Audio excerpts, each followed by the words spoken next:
Hello, everyone, and welcome to this episode of We Create EDU channel review. This time, we're going to review SciJoy. So I have some wonderful helpers that are going to help me navigate through how I can improve my channel. And we have Sarah and Chelsea on. If you guys want to introduce yourselves. Hi, everybody. I'm Chelsea. I have a channel called Practical Poppins, which is all about parenting and nannying and basically the highs and lows of raising kids. And I will let you introduce yourself, Sarah. Cool. My name is Sarah. I have a channel called Developmental Enthusiast where I talk about all things child psychology as well as kind of personal development as well. Love it. Development all around. Development. Just keep developing. Yes, I love it. That should be my tagline, really. Ooh, I like it. Just actually write that down because that just came to me. We created you. Hangout's going well already. All right. I mean, I know we're not helping you much, Jacqueline, but yeah. That's going to be the next hour, so it's fine. Exactly. We flip over whose channel we're reviewing. Okay, so for SciJoy, shall we start with thumbnails? Sure. I noticed that you have recently changed over a lot of your thumbnail design, recently being in the last, what, like 6 months or so? Yeah. Somewhere around there. And they've got, you know, more text, nicer colors. They're all uniform in the outline edges, which I heart. And they also stand out a little bit because they're not exactly, you know, that box. We were chatting earlier about the kind of, I don't want to say dichotomy, but the relationship you have with your thumbnails and your titles. And I kind of wanted you to tell everybody else that relationship because I think it's brilliant. So I don't know if this is right, but this is my take on it anyway. So I try and make thumbnails for people and titles for robots, because if you're looking through, the people are going to see the thumbnails, whether it's on mobile or on the sidebar, and not a lot of people, I don't think, read the titles. As we found out from our art assignment meetup, the art assignment had like weird font on one of their thumbnails, and people misread it as something else, and they just clicked on it thinking it was a totally different topic, even though the title like had, you know, regular Arial font and clearly said the right thing. So I really think that people just look at the thumbnails, and then I think the algorithm looks more at the titles. So I make the titles for, you know, robots or algorithms, so they're a little bit longer and they're not as clickbaity, so they have the actual information. So I'll do something catchy, like putting infinity into buckets is the, you know, the text on one of the thumbnails, but then it's like successive approximation converter down in the title. So they're very different things. So that's at least my thing I'm going with. Right. I thought that was an interesting thought because I'd never really thought about the relationship between, you know, what text you have in your thumbnail and the actual title you have in terms of search optimization. So that actually I'm going to have to start doing because I think that's a really interesting thought, to make the thumbnail for the human and the title for the robot. Yeah. And I was just thinking too, with your thumbnails, you do a lot of kind of screenshots of something from the video, the robot that you're making, the, you know, Arduino pieces or whatever. Have you done any A/B testing with your face? Like putting your face in there, or, you know, putting some sort of human element in there as well? I've not done any A/B testing, and Tim has asked me if I should put my face in there, and people have told him that, and I was like, I don't want my face on the thumbnail. So it's very much me not wanting like my face on there. Okay. And I don't know, maybe that would change everything. I don't know, but I have not tried that yet. Yeah. I mean, if that's something you don't want to do, then don't do it. But I think there's a lot of, there can be a boost in certain, I don't know, certain videos or certain connections, I want to say. Sometimes people connect a little more when they see a face, when they connect with, you know, people's eyes or their expressions or whatever. Well, and to go along with the way that you create your thumbnails, you create them for people, and people are watching the videos and they're more likely to connect with people, right? So yeah, there might be something to that. I don't know. And as Chelsea said, like, don't do it if you're not comfortable with it, because then it won't come across as authentic, which we all know is the thing to do on YouTube. But but it might be worth exploring because it might kind of welcome people into the content a little bit more in a different way. And it's a good point, and it is something I'm trying to do more, is make the channel more personal. From the beginning, it's not called Jacqueline's Science Lab or something like that. It's called SciJoy because I want it to be about that, and I would try to take me out of it a lot. And talking to Destin, I found that maybe I should try and put that in a little bit more like he does. We have a graph in the Slack if people need to find it, but he starts out more personable, and then he kind of downgrades that and ramps up the sciencey technical aspects of it. So he tries to bring you in with personality. And I was telling them I went back through all my videos, which I've never done before, and watched like everything. And I think my old videos used to have more personality, and then I was more concerned on more technical stuff, and they've become less that. So maybe they can change in the thumbnails as part of that. Do you guys have suggestions for like how I would put like me and the stuff in it? Because I don't want to be like a Tim Schmoyer, like, and those people that like outline themselves, like that would be not like put your face on a robot's body or whatever. Right.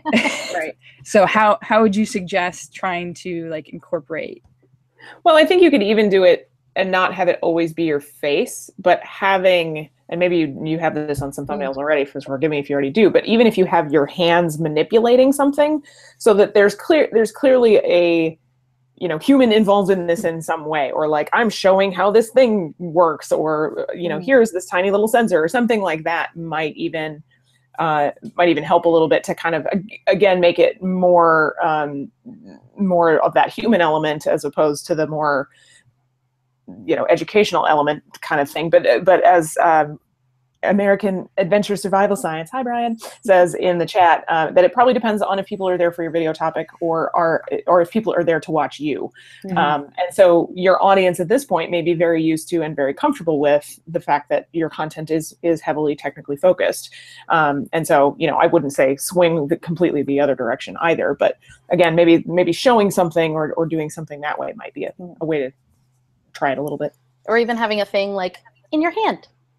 You know, like if you make a gesture while you're speaking, and then like have a little robot, or even putting, you know, like the square of the video of a screenshot here, just in that little thumbnail. And you might have to play with the sizing ratios and all of that, but that might add a little bit of a human element as well.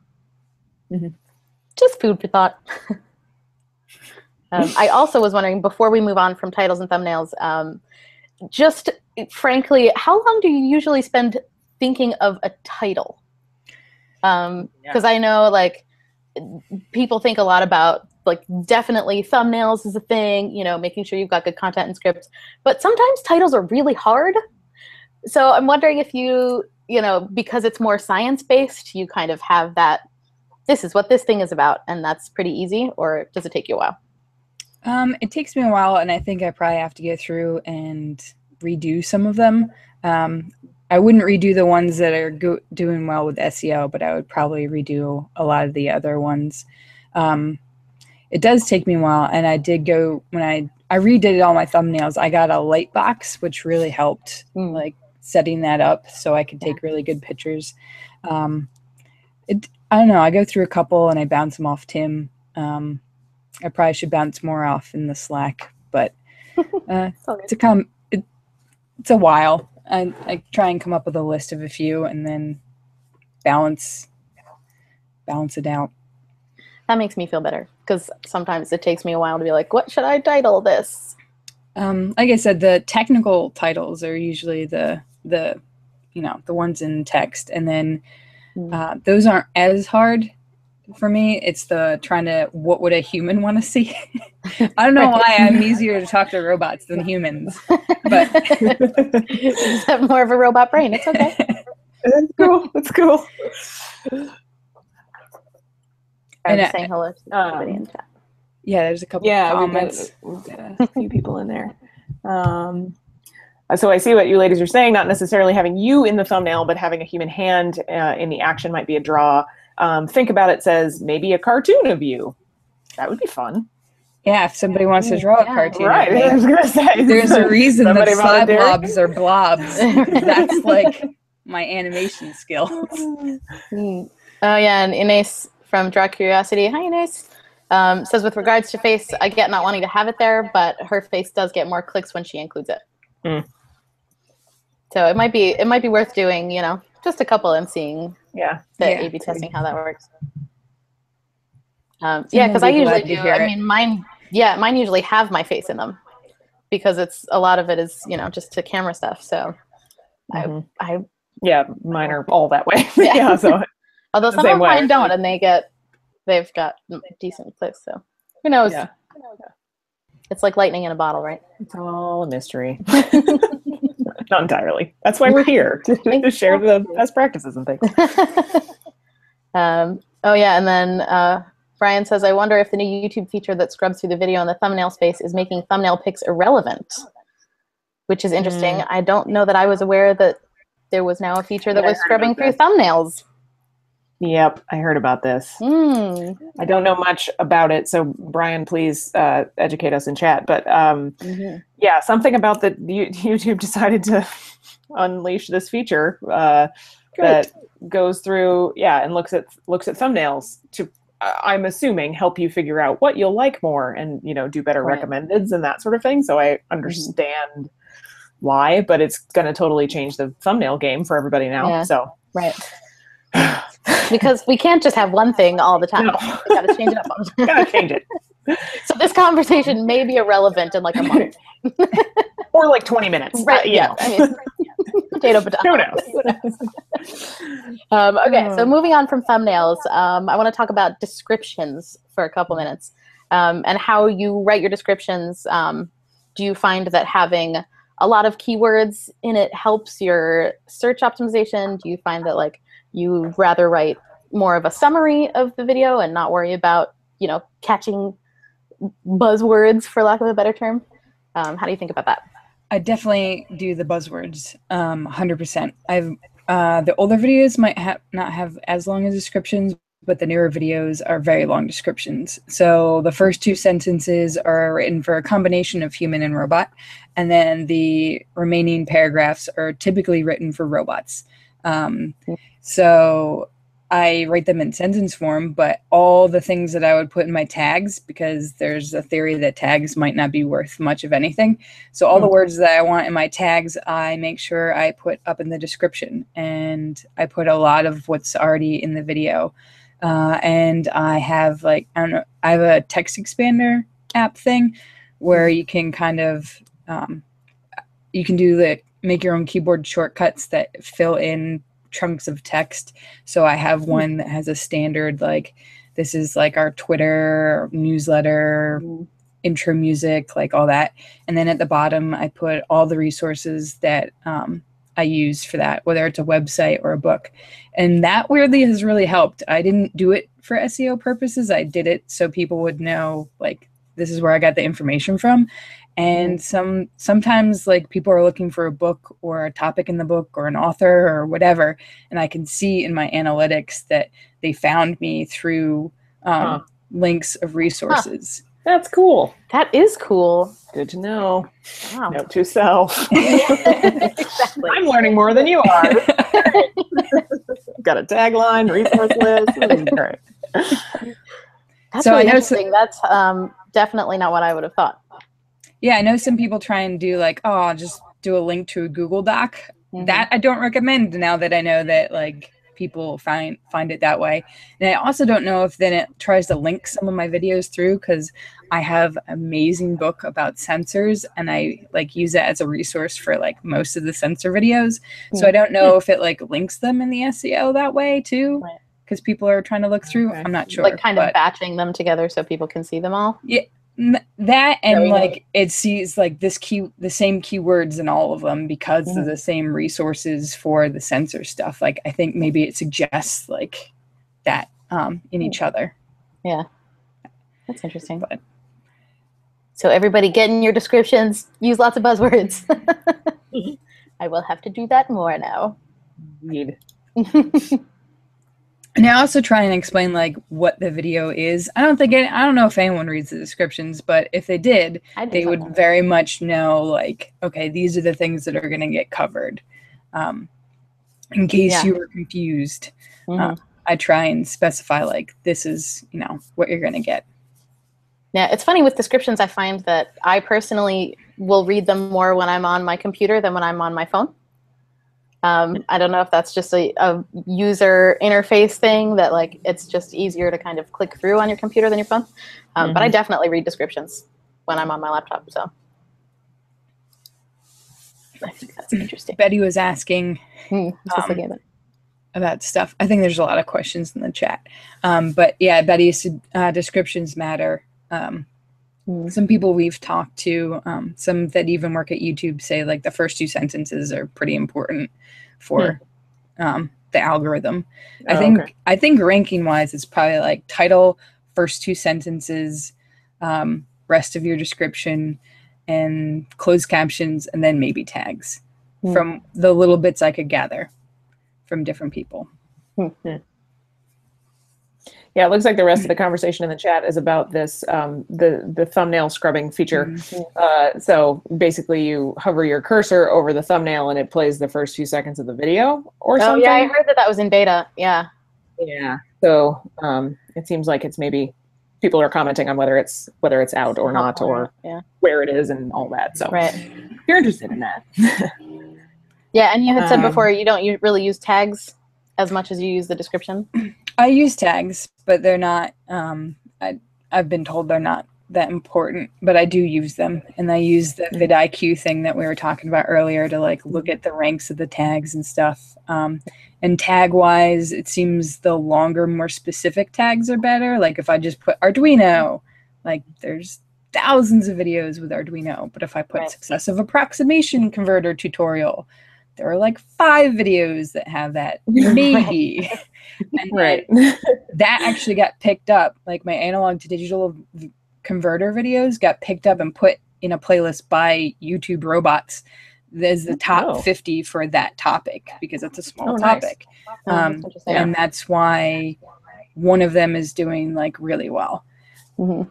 Really well in SciJoy terms, not in like grand YouTuber terms. And like 75 million views in YouTube.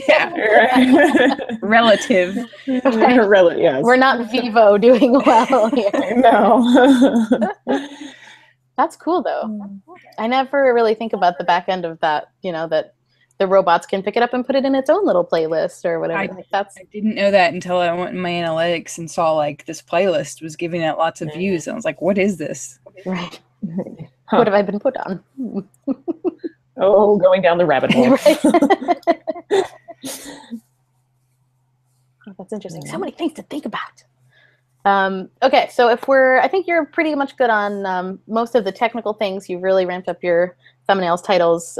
You do script every video. Am I correct about that? Yes. Okay. And I know you have a little teleprompter thing you've talked about before, which I've kind of used, but not figured it out very well. But it's interesting. So I want to move on to what your goals are. You had said we had that PDF that you sent out that some of your goals include consistency, storytelling, and marketing. If you have to pick one that you were wanting to focus on next, which would it be, and what kind of advice would you like? I guess consistency, I think, would be the next one. I don't know. It's hard. It's hard to know which of the hats you should wear. Yeah. But I think I have the most questions about like the consistency, storytelling, like where to go from here. I have a couple of ideas. I talked to Tim about some of them, and I kind of love to try and hash them out with this group of people. Sorry, we have a question. That's okay. Yeah, quick question for Jacqueline. Do those videos in the playlist add your subscribers? Some of them add subscribers. And those subscribers told me in the comments that they were looking forward to lots more technical videos like that. And I was like, that's terrifying. Some of them will be, and some of them won't be, just FYI. So the subscribers I did get from that were kind of demanding. Oh my. They knew what they wanted. Yeah. I mean, they found it in a playlist of 50 videos about analog to digital converters, so they knew what they were looking for. Right. That's a good point. Those are the subscribers that were there for a specific reason. Yeah, exactly. Okay. Questions about future videos. I think the biggest thing I saw from going back in my backlog of videos is I think they're all too short, weirdly. I partly blame it on Destin, because I was a Patreon person for him, and he said, does anyone have any channels in one of our hangouts? And I showed him the world's largest Van de Graaff tour of the museum video. Like, this was a long time ago, and he watched it and he was like, this is good. This is one of your first videos. I would make it shorter. And then ever since then, I've been trying to make shorter, tighter, like better videos that way. But I think that is not, well, one, that's not what the YouTube algorithm wants anymore. It wants longer videos. And two, I think I didn't explain things as well as I should have or could have, because I was so worried about like deleting like all the pauses and making it like pretty quick, and everyone's like, oh, nobody has attention on YouTube. But I feel like if somebody's going to watch an analog to digital converter video, they probably don't need it to be super quick. They probably need it to be more like, this is everything. So the script I just wrote to like finish today is 3,000 words, and it'll probably be a 15-minute video. And I kind of think that's what I want the future videos to be, to have more personality, to be a little bit longer, and to focus more on the visuals, because I spent a lot of time in the script trying to craft and make it sound great, but it's a video. It should be more about storytelling that way. And I think some of our better videos are, even when I'm like showing you how to program, like I'm typing that out, but on the side I have visuals that show you, like, if you ran this code, this is what the computer's thinking in the background. So that's not something in the script, but it's more like, oh, like I didn't connect this before. I think that's kind of more where our strengths are, and then trying to do more personality thing, but mostly making it longer and putting the content that I think should be in there, and not being afraid anymore of that. Nice. Yeah, that's a good point. Yeah, and I think the theme perhaps of this whole hangout is, you're making videos for people, and so what do those people want? Like, as much as it's sort of contrary sometimes to the YouTube algorithm and to discoverability and all of those kinds of things, if the goal is that the viewers that you do get watch and enjoy and learn from your content, then you're making it for them, not for whatever YouTube wants. So I think if some of your subjects call for longer form content, you do that. And if some of them you can do a little bite-sized chunks, you do that. But it's about the learner, and it's about the human behind the computer screen, more than anything else. And and in terms of adding in the bits of personality, the things that I find most compelling, especially in more educational videos, but in general too, is if you're doing an experiment or something, to have it not always work perfectly, right? So to have something break, or to have to show that process in it, that like, we designed it this way. Well, that didn't work. Shoot, now I got to go back to the drawing board. Let's try this again. And going through that process, I think, makes it more accessible and enjoyable for people who are looking at this and saying, well, of course you know exactly how to do it because you've done it forever. Well, no, like, actually I have been doing this for years and still broke it, right? Like, it still didn't work for this reason or that reason. So that's a great point.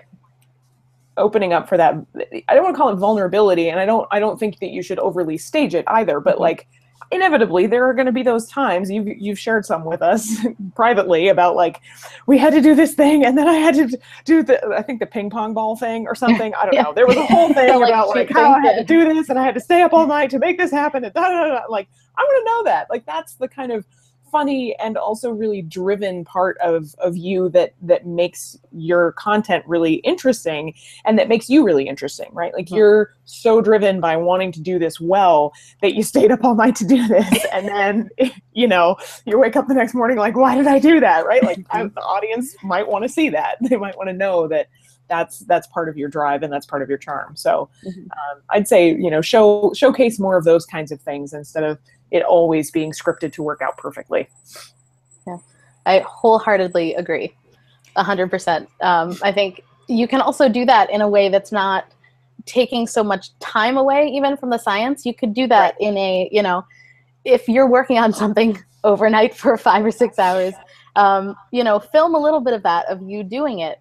And you can also put, you know, film maybe a minute here, and then film a minute 2 hours later, film a minute 4 hours later, where it breaks or whatever, you know, and you can put a little thing at the bottom, like time lapse, you know, 2 hours later, with maybe a little expression of like, oh God, you know, time lapse 8 hours later, you're like laying on the couch like crazy.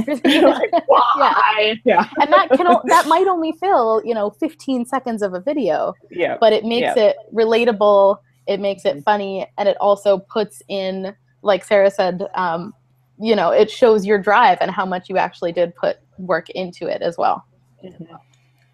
That's helpful, because that was part of my next question. Because I do have, like, we have so much behind the scenes footage that we wanted to use and put stuff in like that. But sometimes it's kind of hard to fit it in or set up the camera or whatever. And now we have like smaller GoPros and the Osmo thing I have, so it's easier to set up and do what you're saying. And I was thinking, because even in our early videos, there was two kinds. There's like, here's a hands-on sciencey thing, and then here's a thoughts from places, like we're teaching you these are sciencey things you could do. But I was kind of thinking, like, looking at the thoughts from places, like I think I could do like a behind the scenes vloggy kind of thing.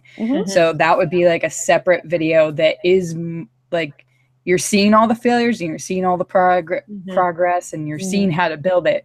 But those videos are like a lot more personality doing like that kind of thing. So it's not a real vlog, but like of my life, but a vlog of a project. Right. So that kind of thing be okay.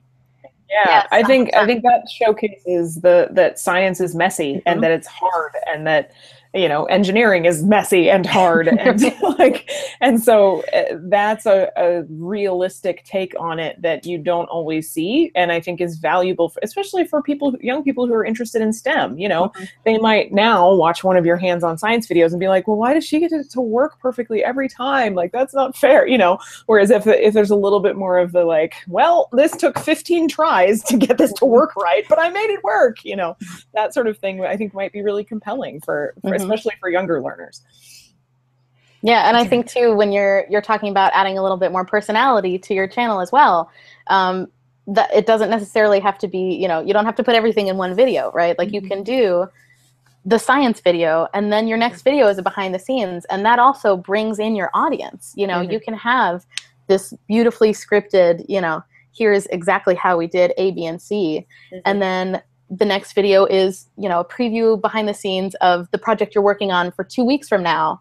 And, oh my God, look at what went wrong, or, oh, this is really exciting. Or even, you know, I find that even if I'm not interested in whatever it is that I'm watching, not necessarily in your video, but like on YouTube in general, like if I don't know anything about the subject, but the person is really nerdy and geeky about it in their video, I'm like, all right, what are you doing? Why are you nerding out about that?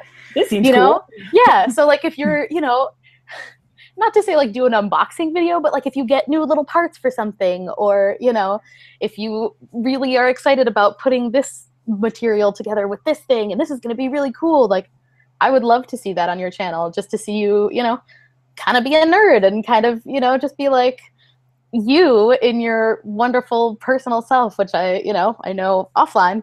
I would love to see that come through a little bit more in your channel, and just kind of see you without the script, in a sense, like even if it is a little scripted, like a little more like loosey-goosey, if that makes sense. Right. Yeah, that's helpful, because I think I do that kind of stuff. Like I know when we got parts, like we got weather balloon stuff, or when we got the photon, like I do that stuff, but I do it on Instagram because it's not an edited video and all. But I should probably turn that more into the vloggy style stuff. And I think what you're saying is also super helpful too, because Tim and I have so many projects that we've never finished.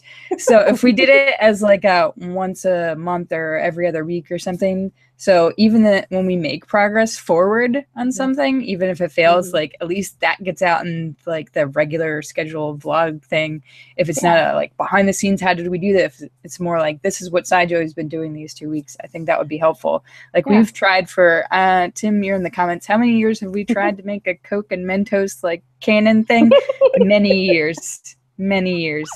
Nice. I also spent 2 days wiring 80 pieces of potato. That's a video that no one will ever see. I want to see that video.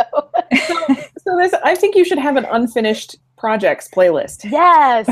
All of the things that like, this was a cool idea. We tried it. It didn't work, or it's not done yet, or we got to come back to it because we have not figured out how to make a functional video. But like, here it is. You know, this is our unfinished project. We sent a project up in a NASA plane. That was like several months ago. We haven't gotten around to that because we looked at the data and we're like, oh, that doesn't look right. We're going to need some time to figure that out. So I literally have the box of electronics that went up in a NASA plane over there and behind the scenes footage, and haven't done that. So I think all these suggestions are very helpful for me to be more consistent and show more personality. Like both of them kind of comes through. And I think Tim is saying things in that. He says too many years.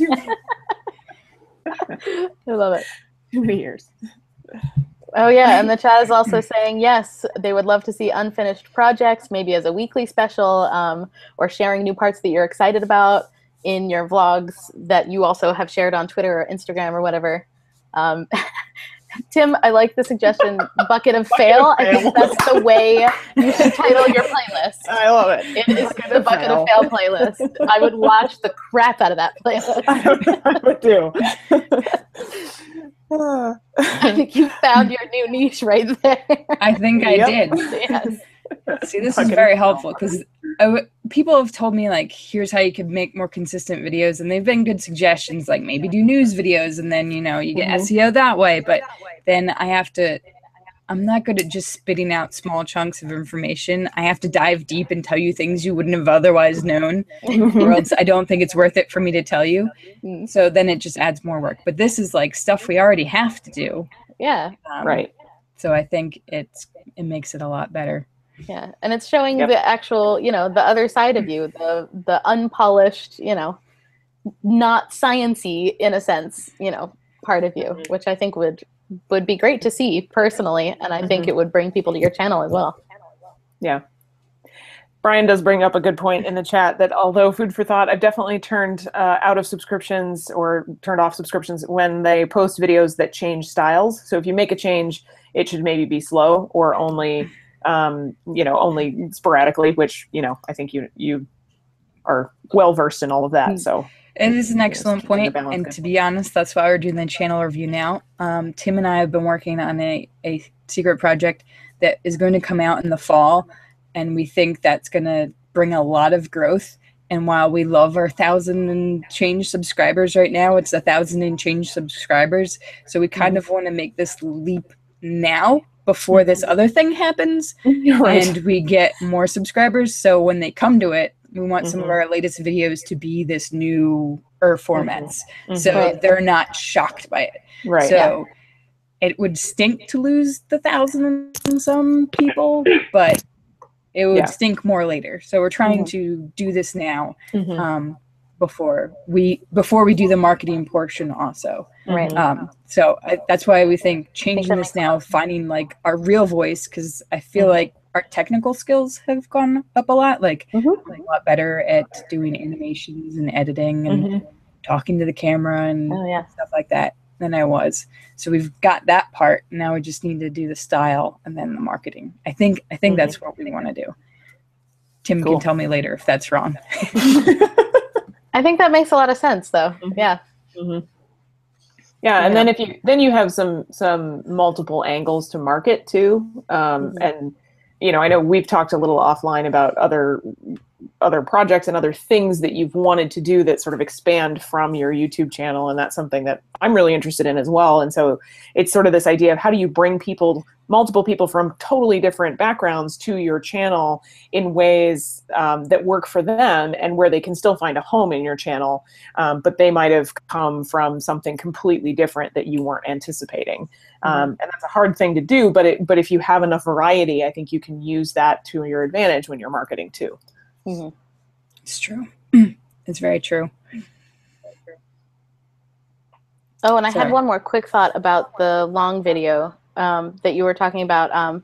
As a person who is not any sort of science higher education, I find sometimes when I watch your videos, like I really like that you do all of the technical stuff, but I don't necessarily go to it for all of the technical stuff. I kind of want to know what you're working on, but halfway in, I'm like, I don't know what any of this means. Oh God. I don't know what it means. So from my perspective as a non, science engineering PhD kind of person, or even looking to study it, if you were to do a couple of snack-sized videos, so to speak, that are like, here, this is a thing that I'm going to be talking about, next week or whatever. Here's an overview, and then you can click on this video if you want to know more about it.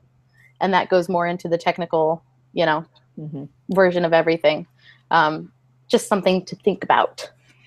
Or if you, want to break it up a little bit in one video and then I don't know, just thought. So that's kind of what I've been trying to do. Obviously, then it hasn't totally worked because like the physics videos are in segments. So the first video, no math and no technical anything. It's just like, this is what time is. And then the next video is like, here's a project-y thing you can do. And it gets a little bit more technical. And then the next video is like, this is how you wire and code it. So I try and go from like, everyone can see this.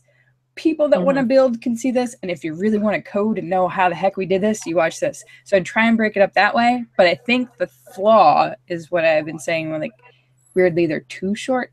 Like the next video, I'm trying to tell you, instead of like glossing over a bunch of things, I'm trying to walk you through the learning process. Like it's the burst altitude video. So I try and teach you like how it works, like the pressure and stuff, and I'm ramping up the technical stuff. So I don't know, people might drop off by the end. I really enjoyed that video though. Yeah. So I don't know. You guys can let me know the next video that comes out. Give me, everyone that's watching, give me way more feedback about that and tell me what still needs to be changed, because I'm sure there'll still be stuff.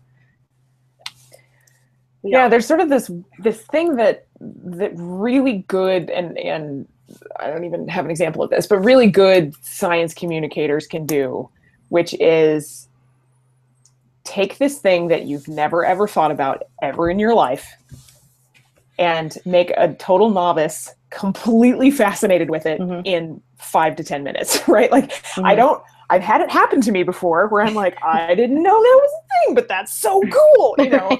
Those moments. And I think as educational content creators, that's the challenge for us, and that's what we're trying to do. So I like hearing about the different ways that you're taking to kind of address that problem, or to approach it from different ways, to say maybe this one should be longer and we'll go a little bit more in depth, but maybe there's a slower ramp up to the technical, or maybe there's a quicker ramp up, kind of depending on what you think your audience will want. But that's the nugget you're going for, right? Is that like, how do I get somebody who's never thought about this to totally geek out about it for 15 minutes and then maybe go back to their life and not care anymore? That's fine. Right. Or maybe completely dive down the rabbit hole and learn everything they can about it. Yeah. So that's the dream. It's a struggle though. Like the old Thoughts from Places videos and the old like hands-on videos, that's what they were trying to do. Their goal was accessible SciJoy for just like everybody.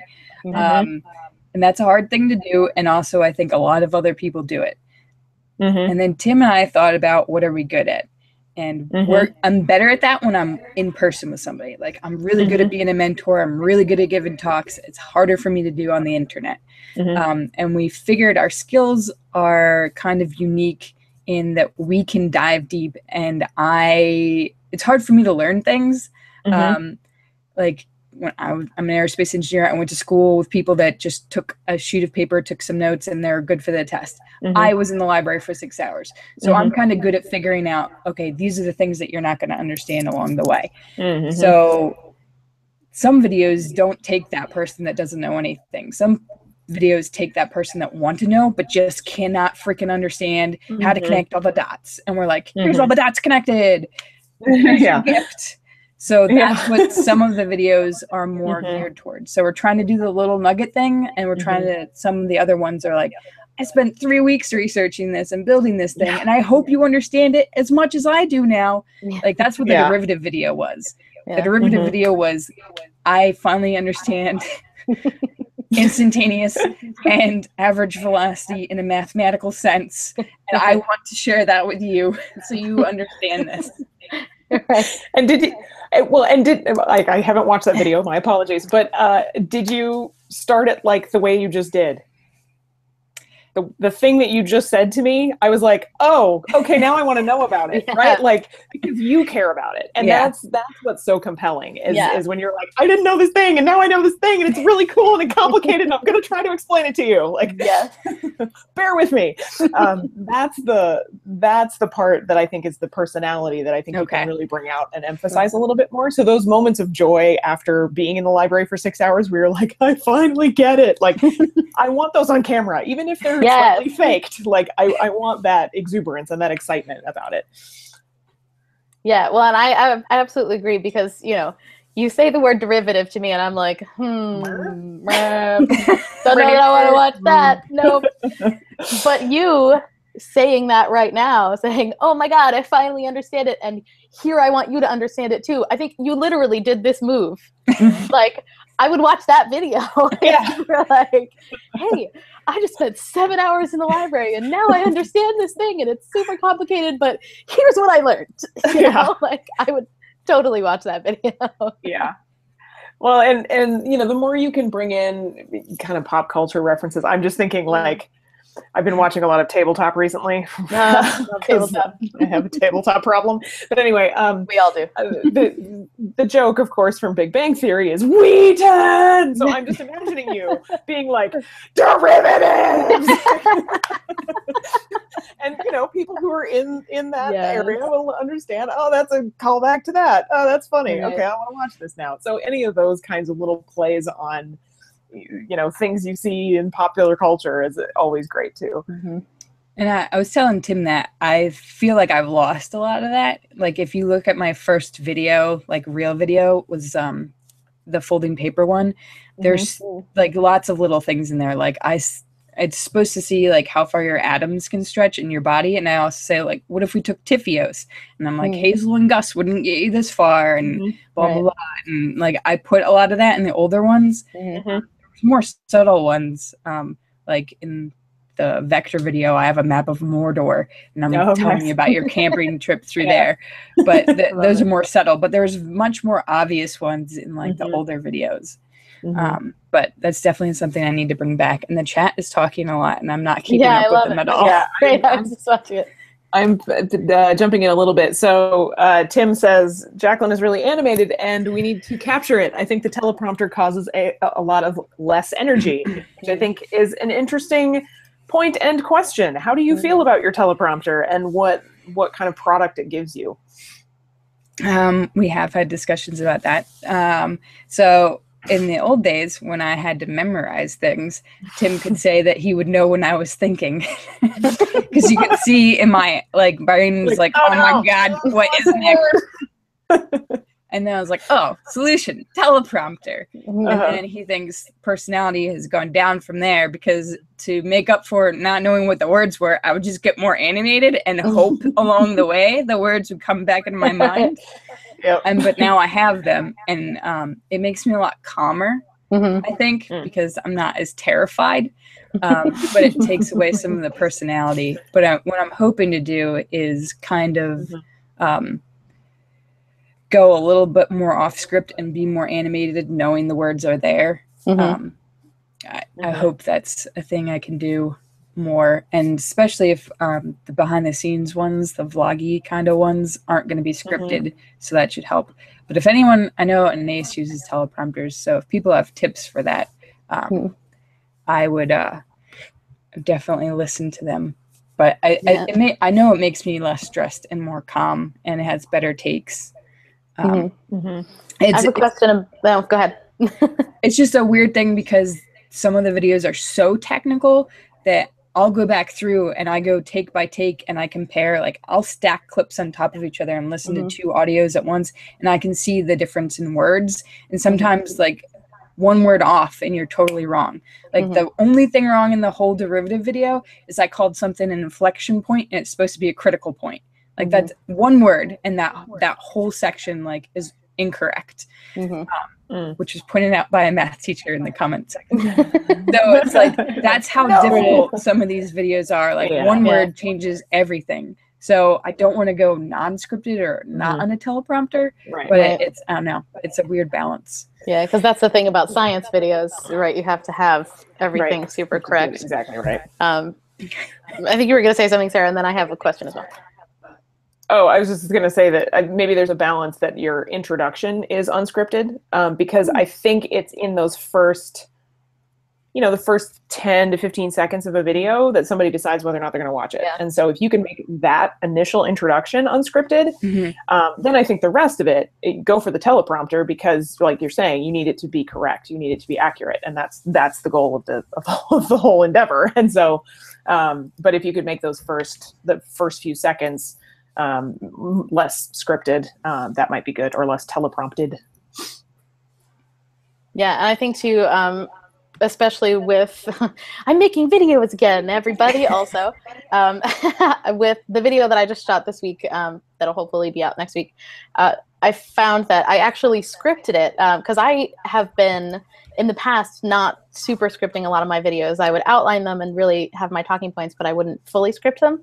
But the one I just shot, I scripted, and I found that it was helpful that I did the video through first, because I had kind of those jumbly nerves about being like, oh, I want to get the words right, and and so the first take I didn't even turn on the camera. I just set it to the camera, and I felt my energy being kind of low-ish because I was trying to think of the words. And then I felt like I kind of got that out of my system. And the second take, when I actually turned on the camera, felt a little bit more energetic. So I don't know if you have enough time to like set out a block of like, just speak through this for 10 minutes and like get it in your head and get it in your body. That might also help a little bit. That's what Anais was saying. And surprisingly, guys, every take you see is my fourth take. Right. Well, and sometimes too, depending on how many takes you've done too, it might also get. Because I usually go through it no less than 3 times. Like I make 3 takes of the entire script. I just go through it. I mean, if there's a mistake, I'll go back through it a couple of times, but I do like a whole, like made it through everything with what I think is a good take at least 3 times. I used to do it in 3 different spots, middle, left, and right. But with a teleprompter, like it doesn't work. My eyes, like you can tell if I'm not dead center. Other people say that they can do it, but I cannot. So every take you see is most likely the 3rd take, because it's gone in and I know what's coming up next and I have some more energy.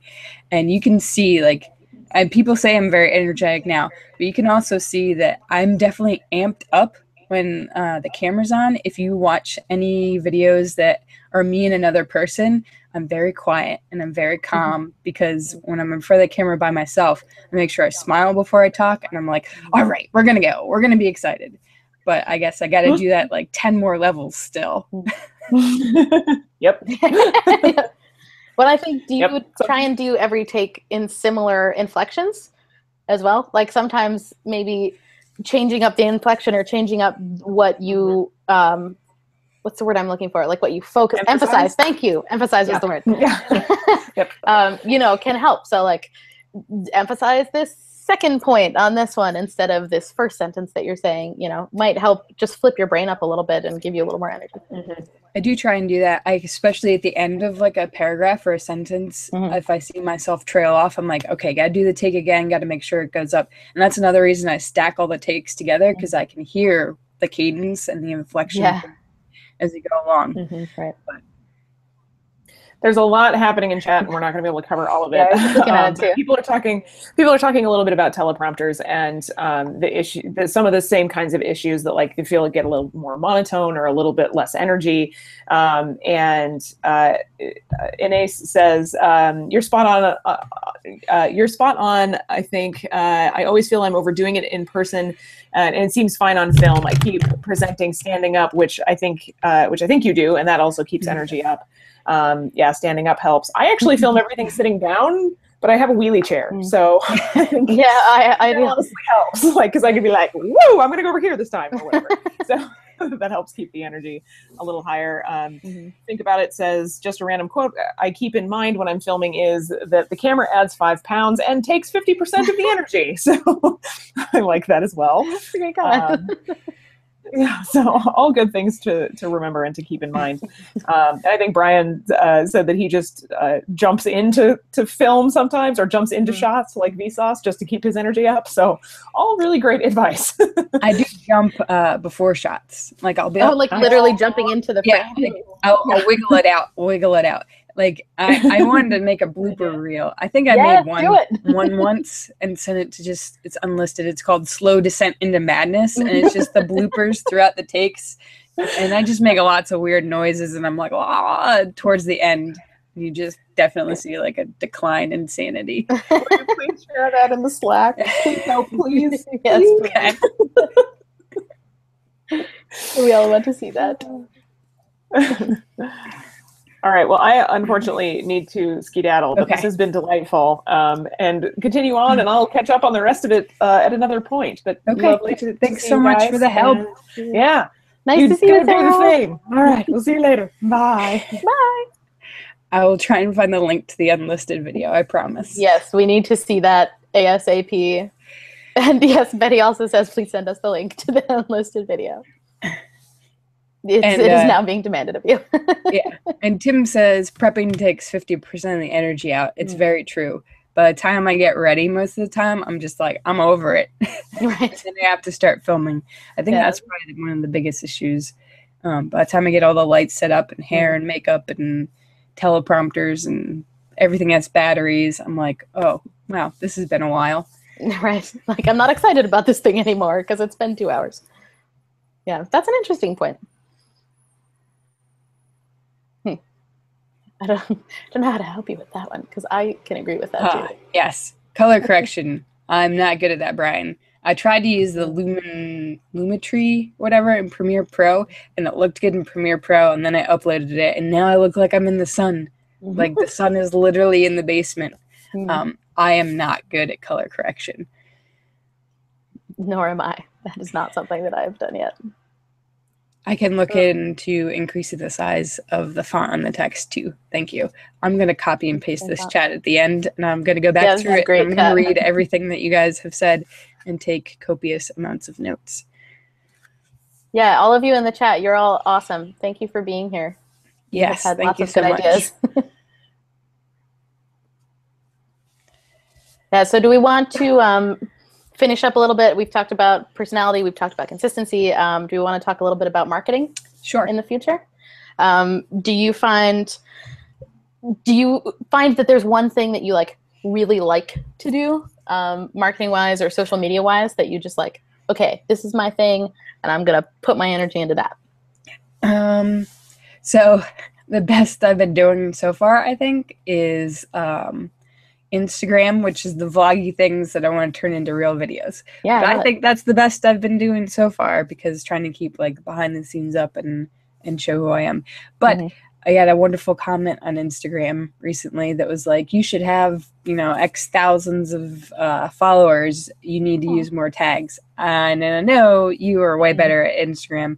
So I am, please tell me what to do with tags and how to do that better, because my Instagram feeds I think better content to Twitter. I use if this then that, so when I port it over, it actually shows like a whole image or a whole video, not like if you do it at the end, if you just click on like send to Twitter, it just shows you a link. So if you do if this then that, it shows the actual like picture or video. So that way I think Instagram, Twitter is my best. I hate Facebook with an utter passion. I don't think I'll ever be good at it. And Reddit scares me, and Tumblr is dying, I think. So I think... Yeah, Tumblr is,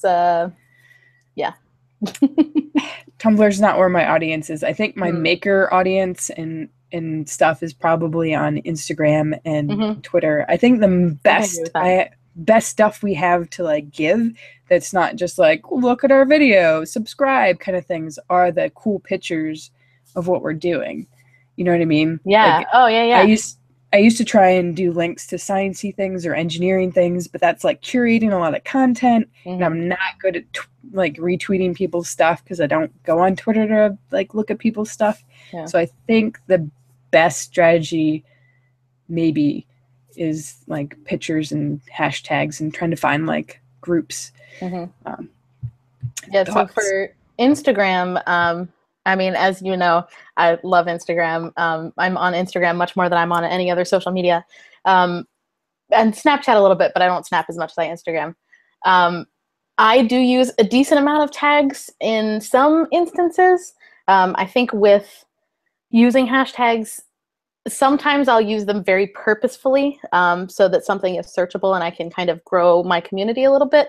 But sometimes I use them kind of in a funny way.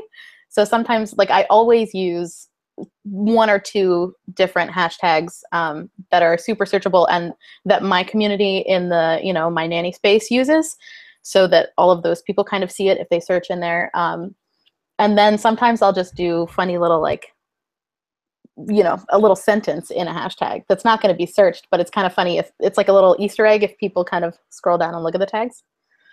So that's pretty fun. I enjoy doing that. And I also search tags a lot. So like when you're posting something, you can also go back in and comment on your photo with hashtags. And that will still keep it searchable. So if you know what you're going to post beforehand, you can search the tags, and then you can go into that hashtag and see how active it is, see how many posts there have been, see when the last time the posts were, you know, that kind of stuff. And if it's even worth tagging it, something like that, if people are interacting with it. And if you've already posted a photo, you can go back and put that in the comments and it'll still show up in that tag. Okay. And when I hashtag, most of the time it shows up. Sometimes it shows up in the right ways and it'll like format it so that the hashtags are underneath. But sometimes it doesn't format it very well and it puts the hashtags right after what the caption is, which annoys the crap out of me. So what I do is I end my sentence and then I return, put a period, return, put a period, return, put a period, kind of like an ellipses, and then put my hashtags, because then when it comes up in the feed, it doesn't show in that first little caption. You have to press the show more to see the tags. Okay. So it doesn't really matter what the tags are when people are scrolling through it and they don't get annoyed by like seeing all the tags that are on there. Yeah, I heard that in the Buffer podcast, but you explained it a lot better. Like they said, we put periods and enters, and I was like, what? Like, is it a secret? I thought it was like in Nintendo when you push like A, B, A, B, like up, down, star kind of thing. And that's what they made it sound like a magical like hack. But yours makes sense. So yeah. Okay, good. No, it's super simple because then it doesn't show up in that first caption. You have to expand it if you want to see the tags. So did you find the tags you use I've asked this on ICG and in our Slack, and some people gave me like sites to go to like type things in to try and find other tags, but those weren't exactly helpful. Did you just find them by following a lot of other people? Mm-hmm. Yeah, so I pretty much that was my fear. Yeah, I find them by either following people or I find them by just looking up what I would want to tag a certain picture and like search it and see if anybody has tagged that thing before. And if they have, I'll go through it and kind of see what else they tag in their photo. Or if I like their account, I'll follow their account, maybe comment on some things. And sometimes too, even if I'm not posting something in a day, like sometimes, especially with Instagram, I go to post something and then in the 2 minutes I'm preparing a photo, somebody scrapes their elbow or something and like I have to put it down and I don't come back to it until 5 hours later. So like that happened today, and so I'm going to post the photo I was going to post today tomorrow, but I will still go through some of the tags that I usually go through and like people's photos and interact with people. So even if I'm not actively posting something, I'm still in that tag. I'm still like talking to people a little bit. And then when you like people's photos, they can see, who it is, right? So I've actually found a decent amount of people, a decent amount of, nannies and parents who have either followed me back or we've had some good conversations through just like liking their photos and chatting a little bit. And then I see, you know, what they hashtag and who they're friends with and that kind of stuff. Yeah, I might deem Tim to that. Tim likes Instagram, and maybe he'll find some hashtags. I went through a lot more in Twitter and stuff. I feel like I went through my build a community, build relationships phase already, and then I'm kind of more on like I need to focus on like content and animation and all that. So I don't know if I have that's I think my problem. I don't know if I have the bandwidth to follow those people and find all those hashtags. And I know that's what I need to do, but I don't think I have the time for it now. But Tim already likes Instagram and uses a lot, so maybe he can find better hashtags and then make me use them. Yeah, there you go. Get on it, Tim. Well, and I like the way that you've been using Instagram stories as well. Like the little behind the scenes videos and stuff. Like, keep that up. I enjoy those. There's another great question. So I'm always torn on, because I have more of a following on Twitter, but I feel like if I like the video feature of Instagram more, and then I can do both of them. But if I literally do the stories that are like more behind the scenes-y, Snapchat-y kind of things, then nobody on Twitter will see them. So is it a good idea to ever do stories, or should I do like the native Instagram post that then feeds over to Twitter? Does that make sense? Honestly, I think that makes sense. And if I say this back to you and it doesn't make sense, please ask again. I find, at least in the way that I use social media, if an Instagram post is filtered over to Twitter, sometimes I'll click on it, sometimes I won't. I like seeing things that are native on each platform, personally, just the way I use it. So I go to Twitter for mostly just like seeing what people's quippy things are and maybe like, you know, a news story or whatever. And I like seeing the videos as well as the photos on Instagram. So I don't know that I would personally, I wouldn't engage as much cross backwards from, you know, Twitter to Instagram. Sometimes I do, not all the time. I don't know if that answers your question. Like I personally like to see it in the bubble. Okay. I agree with that. Don't know if I answered your question. That is a great point. That wasn't exactly my question, because on Twitter I have like 600 followers and it's growing.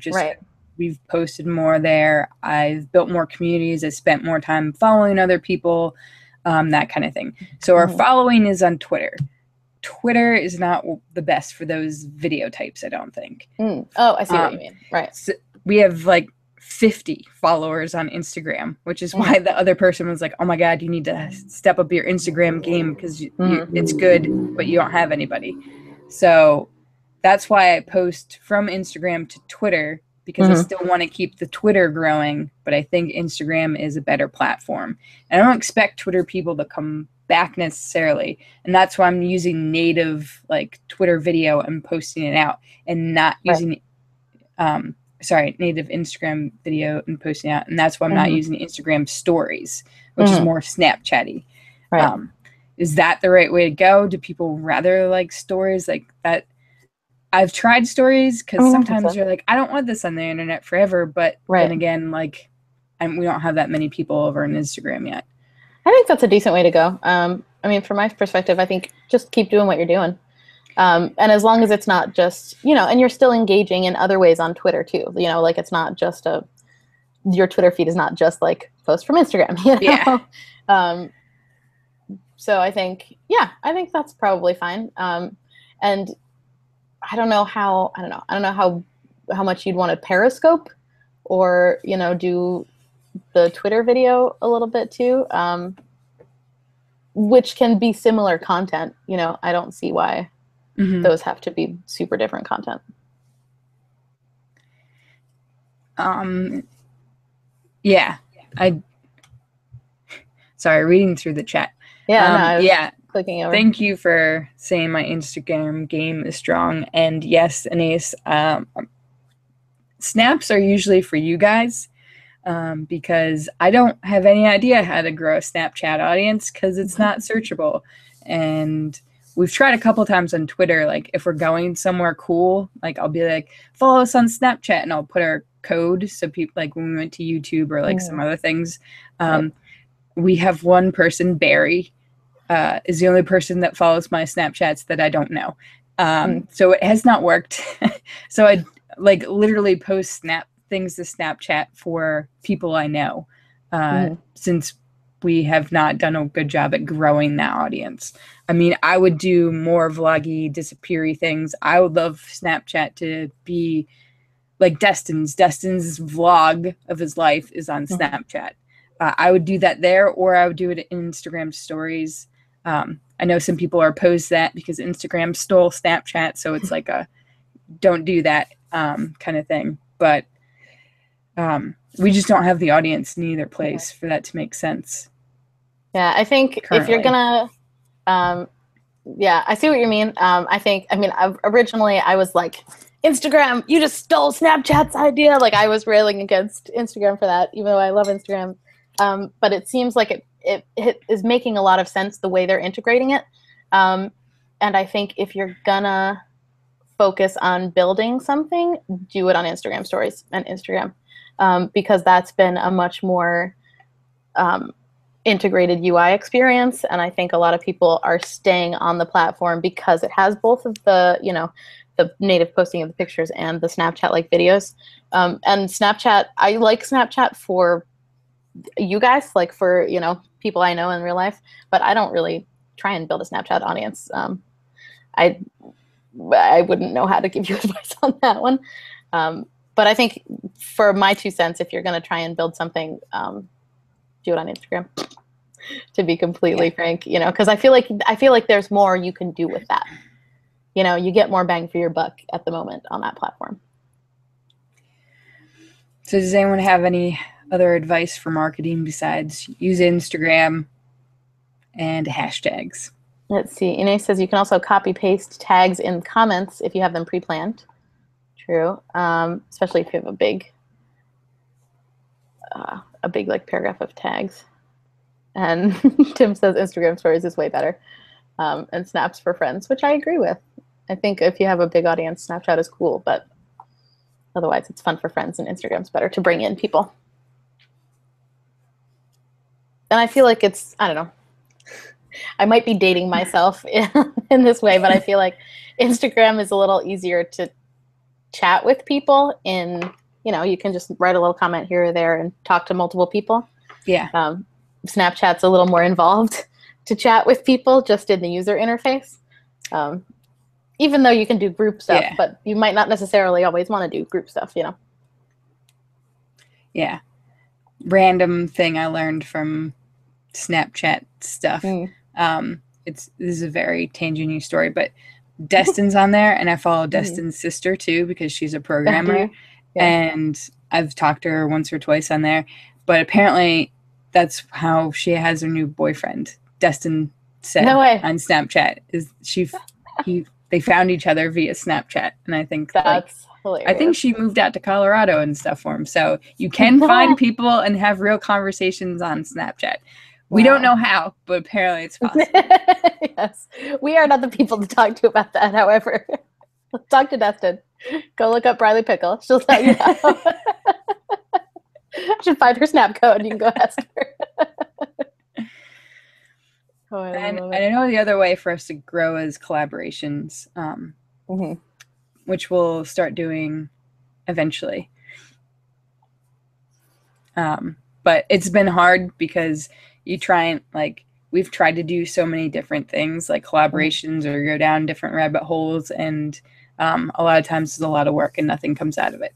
Right. And Ace, thank you for the Valentine's Day collab. That is the best ROI of anything. I did 2 takes, and that took me half an hour, and that got us more subscribers than any other post or collab or anything. That was a great idea too. So I know that's a thing we need to do, but are there any more pieces of advice? I think we should probably wrap up soon, right?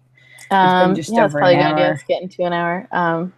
There's not really many more questions. Most people seem to think that Snaps is good for personal stuff, but because of its low discoverability and searchability, Insta's better. Yeah, and the explore tabs on Instagram are way better than Snapchat's like discovery page and whatever. Yeah. At the moment, at least. I don't know if you're stepping it up, Snapchat, if you're watching, but who knows? Maybe somebody from Snapchat is watching. And he says could compare impressions and clicks between Instagram and Twitter. But yeah, I know how many. It's pretty much my friends watch it on Instagram, and then strangers watch it on Twitter, is what I found. That's interesting. my friends know my Instagram account, and then Right. a couple of maker channels found it that way. But I have a wider group of people. I mean, some of friends, like we create edu people, but the majority of people probably watch them on Twitter. I haven't gone through all the analytics, but I know that usually if I click on like a Twitter analytic, any post on there is higher than any view on Instagram because it's 600 compared to 60. Yeah. It's just going to be that way. Yeah. What if there's, if you really want to drive traffic, you know, take a day and be like, hey, you know, just get on Twitter and literally just shamelessly self-promote your Instagram for, you know, just a day, maybe a couple of hours. And, you know, because you're not doing it every day, but just be like, hey, I'm trying to ramp up my, like, be real honest about it too. If you're like, I really respond to people's honesty. So if you were even to just get on Twitter and be like, hey, I'm trying to expand my, you know, horizons on Instagram, or I'm trying to find new people to follow or whatever. If you're on Instagram, come over, please follow me or tell me who you follow, who's interesting, you know, that kind of thing. Even just idea. That like really honest call to like, please come over and look at my thing for a minute and tell me if you like it, or tell me, you know, who I should follow or whatever might be effective. It is a good idea. And the chat is saying definitely collabs are good, but just keep doing the thing and try and grow whichever you want natively. Yep. Yeah, so huzzah. I think this is great. Do you have any other questions or any other things that you want to talk about before we go? I think mostly the middle part is the part I needed. The how to make videos in the future, what direction to go in. I think. Oh, I guess one last question. So we talk about Help Hero Hub content, right? We got the hero videos down. Like, we know those things that we want to do that are like bigger projects. The hub videos, obviously, the things we're already doing, they're going to be the longer sciencey things in the vlogs. Right. Help is the thing that I don't know what we should do with that. So whether or not people have suggestions now or want to tell me later in the Slack, that's totally fine. But so the help in my mind is the thing that is the searchable content, not necessarily like, here's a tutorial on how to code, because we kind of already have that. But like, what content, I guess, is my question, that would be searchable to drive people in. Right, like what are people looking for? Yeah, that would bring them to our channel. Because not every video we make is going to be like super searchable. Right. So I guess that's more my question, if that makes sense. Yeah, I don't know. I mean, I think we should chat about this also offline a little bit.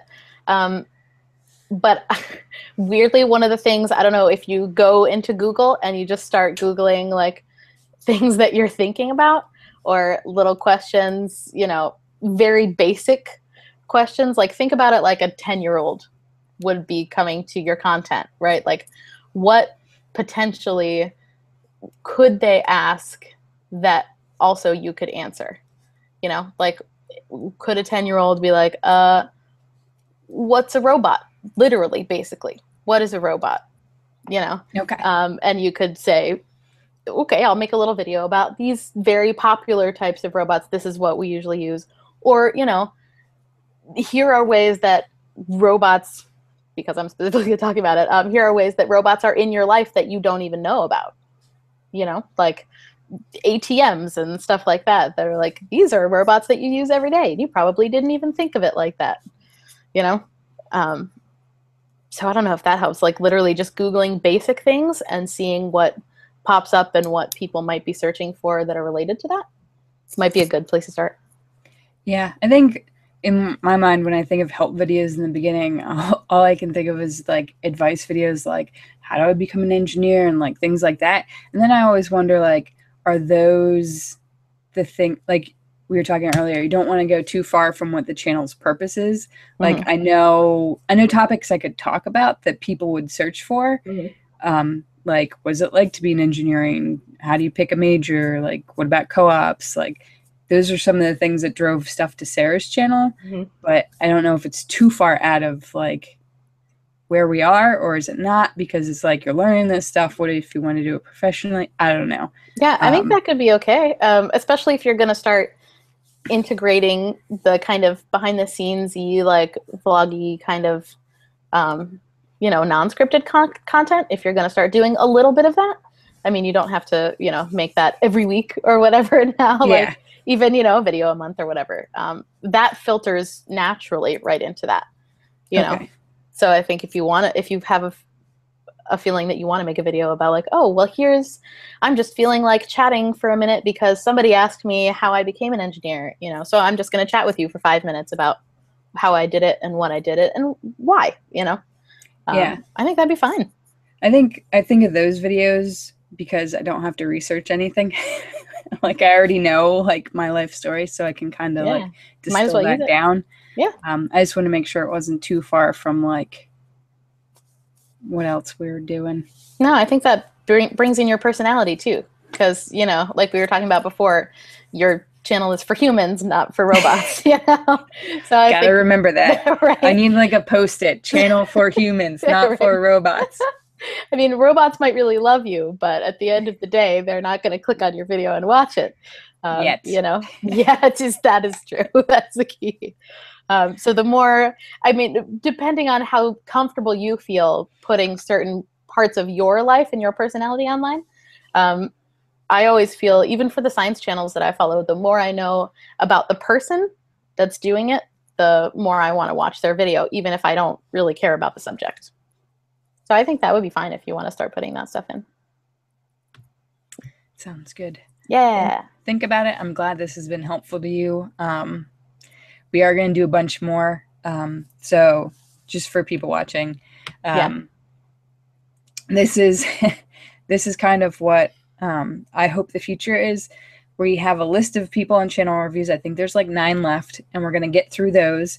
But I think at some point it's just going to be the same thing of us telling you titles, thumbnails, that kind of thing. So we're going to switch over to more kind of what we were talking about now, where I'll bring maybe 2 to 3 people on, and we'll take turns saying, this is my biggest problem on my channel right now.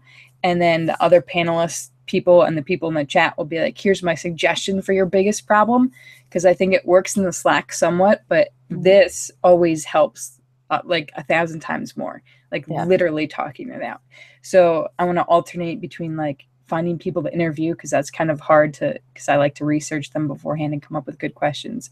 So we'll alternate with like interviews, and then like, what's the biggest problem on your channel right now? And we'll try and bring people on, and maybe Inace or somebody in the UK could run other ones to make sure that people from around the world are taken care of, and it's not just the US people within like these set of time zones, hard time zones, that have a chance to discuss their problems. Right. So I think that's what we're going to do in the future, and you guys can tell me in the Slack what you think about that. Thank you so much for helping me out. Thank you for everyone in the chat. I think this has been very helpful. Hopefully Tim found it very helpful too. He'll probably tell me later what other things we should do. So thank you, everyone. Yeah, this is great. I hope this was helpful for you too. And thanks to everybody in the chat. Thanks for coming to hang out. See you next time.